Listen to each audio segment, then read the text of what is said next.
नमस्कार साथियों, मैं श्रमबिंदु से एंकर प्रियंका आपका हार्दिक स्वागत करती हूं। तो दोस्तों, आज के सत्र में हमारे अतिथि हैं पूज्य सिंधी पंचायत राम पंचायत के मुखी साहब गिरीश लहेजा जी। तो आइए सर का वेलकम करते हैं। सर, श्रमबिंदु के चैनल पर आपका हार्दिक स्वागत है। धन्यवाद है आपका। सर, सबसे पहला प्रश्न हमारा ये है कि आपकी पूज्य सिंधी पंचायत राम पंचायत को विगत कितने वर्ष हो चुके हैं? 2021 में हमारी पंचायत का गठन हुआ था और आज उनको होते होते 6 साल हो गए पंचायत को गठन। अच्छा, तो सर इसमें मुखी साहब अब तक कौन कौन मुखी साहब हो चुके हैं? शुरू से मैं ही रहा हूँ मुखी, अभी तक का हूँ। आने वाले समय का पता नहीं है कौन रहेगा। सर, आपने अपनी पंचायत में अब तक कौन कौन से विशेष काम किए हैं?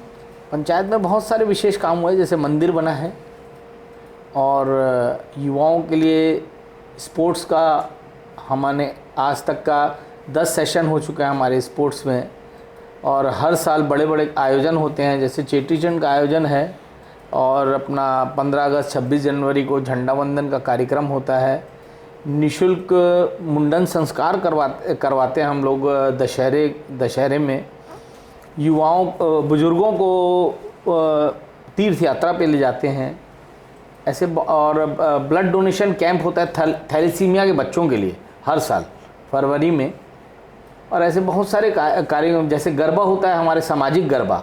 सिर्फ हम अपने समाज के बच्चे लोग इधर उधर न जाएं, इसके लिए हम लोग गरबा करवाते हैं। झूलेलाल कथा का आयोजन विगत 2 वर्षों से, आज दूसरा वर्ष है, किया जा रहा है।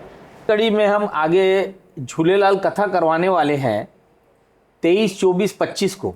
भगवान झूलेलाल जी की कथा जो रायपुर में दूसरा वर्ष है और दूसरा कभी हुआ नहीं है, ऐसा हम ही करवाते हैं। ये जैसे कि भागवत कथा वगैरह होती है ना, उसी तर्ज पे झूलेलाल कथा होती है जी।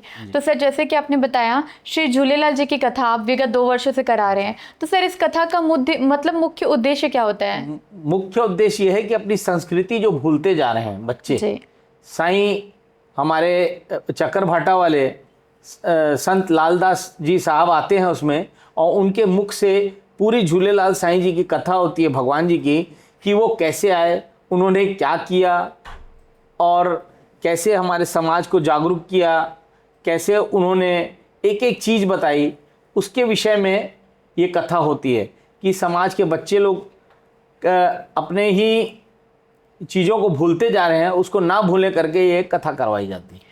सर, जैसे कथा करवा रहे हैं आप, और भी आप जैसे सामाजिक कार्यक्रम करवाते रहते हैं, तो किसी भी कार्यक्रम को करवाने के लिए फंड की ज़रूरत पड़ती है, तो सर फंड की व्यवस्था आप कहाँ से करते हैं? हमारी फंड की जो व्यवस्था है वो हमारे समाज द्वारा की जाती है। जैसे कि हमने साल में एक बार चेटीचंड से पहले फोड़ी, यानी वो हर साल हर घर से हम फंड इकट्ठा करते हैं। जो हमारे पंचायत में जुड़े हुए 1245 सदस्य हैं, मतलब 1245 घर, वो हर घर से हम 400 रुपये फोड़ी लेते हैं और चंदा वो अलग से देते हैं। तो उस पैसे को दिया जाता है। और कई ऐसे हमारे समाज में लोग हैं जो बढ़ चढ़कर चंदा देते हैं, जिससे ये कार्यक्रम होते हैं। सर, जैसे कि आजकल के युवा, आप देख रहे होंगे कि आजकल के युवा भटक रहे हैं, किसी को नशे की लत लगी है तो कोई सट्टेबाजी का शिकार हो रहा है। तो सर मैं आपसे ये पूछना चाहूँगी कि आप एक मुखी होने के नाते युवाओं को हम कैसे प्रेरित करें कि वो हमारे समाज से जुड़ के आगे काम करें? हम बहुत कोशिश करते हैं बच्चों को प्रेरित करने की। जैसे कि हम हर साल कई सारे बच्चों के लिए कार्यक्रम करवाते हैं। स्पोर्ट्स के कार्यक्रम होते हैं जिसमें हमारा मेन क्रिकेट जो हर साल 2 बार होता है। बच्चे लोग को उसमें प्रेरित करते हैं, उसमें बहुत सारे इनाम रखे जाते हैं। और शतरंज होता है, फुटबॉल होता है, ऐसे बहुत सारे गेम हैं जो हम करवाते रहते हैं बच्चों के लिए, जिससे बच्चे इधर उधर ना भटकें। जैसे पढ़ाई के लिए भी हमारे यहाँ कुछ ना कुछ होते रहते हैं। पेंट बच्चे लोग पेंटिंग वगैरह करते हैं, तो हमारे पंचायत के द्वारा पेंट वगैरह करवाया जाता है, पेंटिंग वगैरह करवाए। ऐसे बहुत सारे कार्य करते हैं हम लोग कि जिससे बच्चे इधर उधर ना जाएं और ये सब अच्छी चीज़ों में ध्यान दें। जी। सर आपकी पंचायत में अभी कुल कितने सदस्य हैं? हमारे पंचायत में 1245 सदस्य हैं। सर जैसे हम केनाल रोड पर देखते हैं तो 56 फीट ऊंचे प्रभु श्री झूलेलाल जी साहब की हम मूर्ति देखते हैं भगवान की। तो सर उस मूर्ति को बनाने की प्रेरणा आपको कहाँ से मिली? भगवान झूलेलाल साईं की जो 56 फीट मूर्ति है वो हमारे बड़े भाई श्याम चावला जी ने, यहाँ आप देखे होंगे प्रेस क्लब के बाजू में भगवान भोलेनाथ की मूर्ति बनी है 51 फीट ऊंची। उसको देखते हुए ये प्रेरणा आई वहाँ पर कि वहाँ 56 फीट झूलेलाल भगवान की मूर्ति बनाने हैं। तो श्याम चावला जी इसके लिए शुरू से हमारे साथ जुड़े रहे, उन्हीं के नक्शे कदम पे हम उनके साथ जुड़ते रहे और ये कार्य होते रहा। वो श्याम चावला जी और विक्की झामनानी जी, ये दोनों यहाँ से लेकर रायपुर से लेकर चकरभाटा तक का पैदल यात्रा किए थे।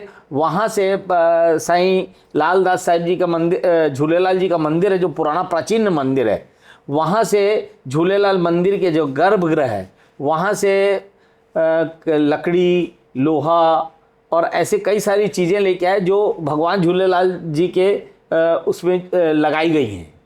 तो ये जो मंदिर की प्रेरणा है ये हमारे भाई श्याम चावला जी के तरफ से उनका सुझाव था कि यहाँ बनाना है। तो उसके बाद पूरा समाज उनके साथ जुड़ के ये मूर्ति बनाए। Okay. सर इस मूर्ति को लगभग कितने वर्ष हो चुके हैं? इस मूर्ति को 2019 में से मतलब 8 साल हो गए हैं करीबन। और सर जब तक आप मुखी की पदवी पर हैं तो आप समाज हित में और आगे क्या क्या कार्य करने वाले हैं? हमारी इच्छा बहुत सारी है, जो जैसे कि एक स्वास्थ्य का छोटा सा स्वरूप बता रहा हूँ। स्वास्थ्य के लिए बहुत लोग परेशान होते हैं। छोटी सी बीमारी जैसे बुखार हो गया, अगर एक गरीब आदमी बुखार चेक करवाने किसी डॉक्टर, प्राइवेट डॉक्टर में जाता है तो 500 रुपये करीबन खर्च हो जाते हैं, उनके दवाइयाँ अलग लग जाती है। तो हमारी दिली ख्वाहिश है कि हमारे पंचायत की तरफ से एक स्वास्थ्य चिकित्सालय बनाया जाए, जिसमें मेरी डॉक्टरों से भी बात हुई है, हमारे सामाजिक डॉक्टर। डेली निःशुल्क इलाज होगा, 2 डॉक्टर बैठेंगे और रोज़ एक स्पेशलिस्ट बैठेगा। जैसे किसी दिन हार्ट स्पेशलिस्ट बैठा, किसी दिन स्किन स्पेशलिस्ट बैठा, किसी दिन कोई, ऐसे डॉक्टर बैठेंगे और हम दवाइयाँ भी फ्री देंगे और इलाज भी फ्री करवाएंगे। हमारी एक चल रही है, एक बार हो जाए तो फिर बहुत अच्छा हो जाएगा ये। सर जैसे अभी आप मुखी साहब की पदवी पर हैं तो सर बहुत सारी चुनौतियाँ आई होगी आपकी ज़िंदगी में, तो ऐसी कौन सी चुनौती का आपको सामना करना पड़ता है? बहुत सारी चुनौतियों का सामना करना पड़ता है। क्या है, जब भी आप कुछ अच्छा करने जाओगे तो आपके टांग खींचने वाले एक नहीं 1000 मिलते हैं।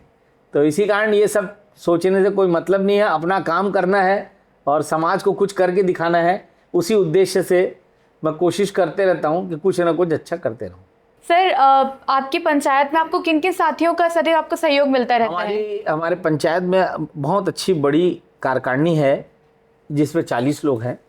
मेन रूप से ऐसे 8-10 बुजुर्ग हैं जो सहयोग करते हैं। उसमें एक हमारे राजू पंजवानी जी भी हैं और युवाओं में हमारे रवि भाई बैठे हैं, आकाश भाई बैठे हैं।